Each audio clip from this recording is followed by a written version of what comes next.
welcome back to my YouTube Tata channel, Tata Sharing.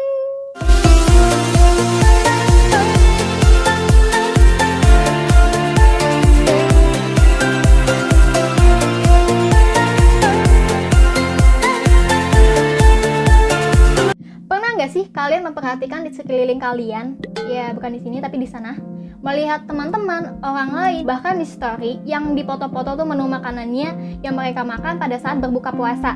Dan kalian tahu, ini tuh gak baik loh guys buat kesehatan. Oke, kali ini Tata akan menjelaskan 5 kesalahan pada saat berbuka puasa. Yang pertama, terlalu banyak makan kurma. Dilansir dari buku Yummy and Healthy Low Sugar Food, tajil sehat rendah gula adalah jeng jeng jeng jeng jeng jeng. Pasti kalian udah pada tahu ya, kurma. Kurma ini tentunya baik banget, bagus banget buat kesehatan. Kurma mengandung asam salisat yang digunakan sebagai bahan baku obat pereda rasa sakit dan demam. Salisat juga berkhasiat untuk mencegah pembekuan darah, anti peradangan, serta merangsang kontraksi otot dan dapat menurunkan tekanan darah. Kurma juga baik dikonsumsi karena minimnya lemak dan memiliki tinggi karbohidrat sehingga buah ini dapat menyediakan energi yang tinggi daripada buah-buah yang lain. Tetapi terlalu banyak mengkonsumsinya juga tidak baik untuk kesehatan. Akan lebih baik untuk mengkonsumsi buah kurma secukupnya saja. Misalnya 4 atau 3 buah kurma. Para ahli menyarankan untuk mengkonsumsi 400 mg kalium setiap hari.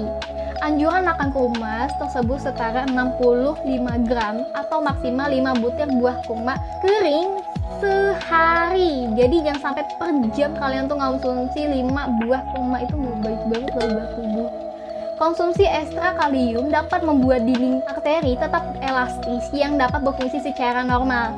Dengan demikian, pembuluh darah tidak gampang rusak akibat tekanan darah. Sedangkan waktu terbaik makan kurma di saat berbuka puasa. Dan tentunya jika berbuka puasa dengan kurma, jangan lupa tambah dengan air putih.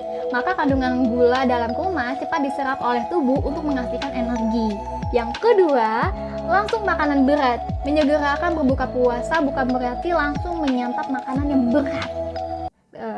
Yes. Misalnya langsung menyantap nasi.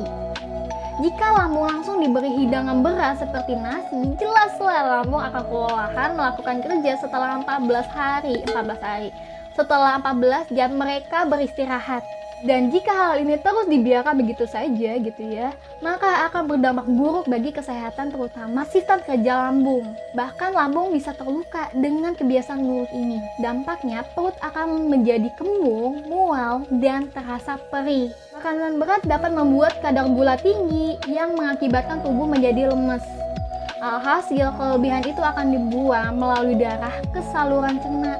Akibatnya otak menjadi kekurangan oksigen dan glukosa.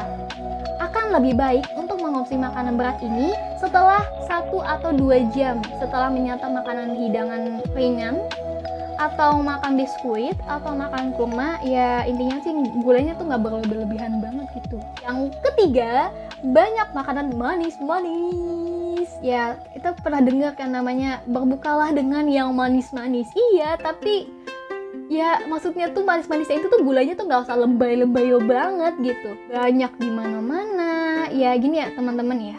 Saat menjalankan ibadah puasa, kadar gula darah dalam tubuh itu memang berada di kondisi yang tentunya rendah. Dan hal inilah yang membuat tubuh menjadi terasa lemas. Jadi tidak heran jika banyak hidangan manis yang disajikan pada saat berbuka puasa. Karena memang kadar gula darah harus disegerakan dinaikkan untuk mengembalikan tenaga dan stamina.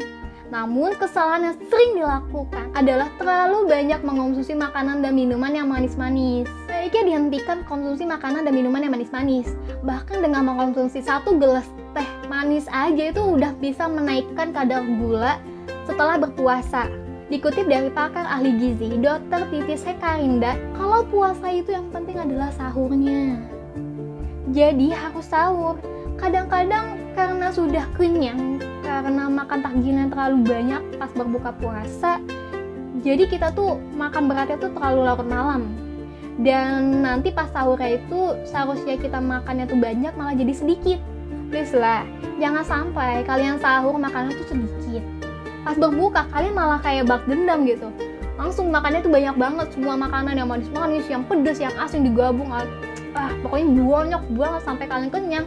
Begitu terus diulangi terus hingga resikonya akan membahayakan pada diri kalian masing-masing. Keempat, minum air dingin. Mengonsumsi minum air dingin itu pada saat berbuka puasa tuh kayak mantap. Bahkan seringkali tidak teratur dengan porsi minumnya. Tiba-tiba sudah merasa kenyang padahal belum makan apa-apa nih di perut nih. Ditambah jika terlalu banyak minum, apalagi minumnya itu udah dingin ditambah dengan manis. Kadar gula tentu jelas sulit dicerna. Sistem kerja lambung juga akan lebih lama karena harus menyesuaikan suhu dengan minuman dingin yang akan dikonsumsi. Hal inilah yang membuat lambung menjadi seolah-olah kaget ketika berbuka puasa dengan yang minum dingin-dingin.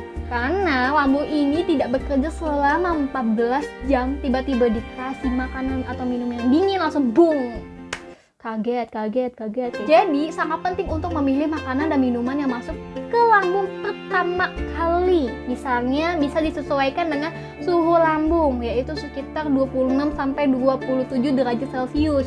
Dengan mengkonsumsi air putih hangat, kemudian baru mengkonsumsi minuman atau makanan atau cemil-cemilan atau lain sebagainya gitu, kayak misalkan kurma gitu yang manisnya nggak berlebihan. Yang tentu itu baik banget buat tubuh kalian. Yang kelima, makanan yang berlemak. Pasti kalian udah tahu banget nih, makanan yang berlemak pada saat berbuka puasa juga harus dikurangi, dihindari, di move on tuh jauh-jauh lagi Ramadan gitu ya. Tapi kan suka banyak banget gitu ya makanan berlemak tuh, suka di pinggir jalan tuh ada gitu ya.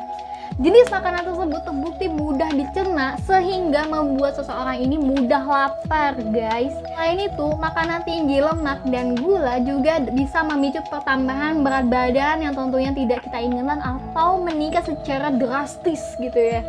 Kita puasa jadi badannya gitu ya, jadi gitu ya. Contohnya makanan berlemak yang umum disajikan dalam berbuka puasa orang-orang Indonesia, pasti kalian udah pada tahu ini namanya apa? Gorengan. Itu gorengan tuh kayak hal yang tapi kita harus move on karena berat badan kita bisa naik drastis kalau makan itu terlalu banyak dan berlemak banyak banget gitu ya. Oke, selesai sudah Tata sharing. Jangan lupa ya untuk dukung channelku dengan cara like, komen, dan subscribe di bawah ini. Saya Yeni Nevrita. Terima kasih. Dadah.